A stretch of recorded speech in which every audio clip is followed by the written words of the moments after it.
ඇමති කෙනෙක් වෙලා පාර්ලිමේන්තු ගියොත් එහෙම හරිද? ඔයා මොකද කරන්නේ තංගි? මම කරන්නේ සතියට දැන් දින 7ක් තියෙනවානේ.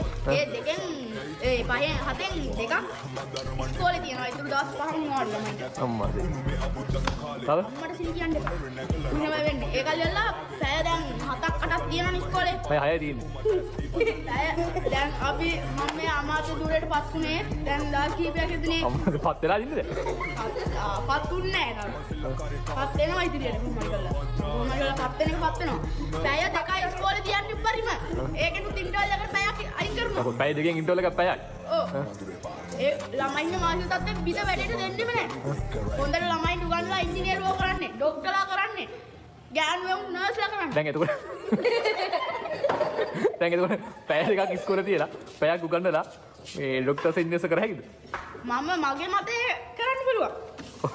ඌගේ අප්පගේ හොඳට තියෙයි.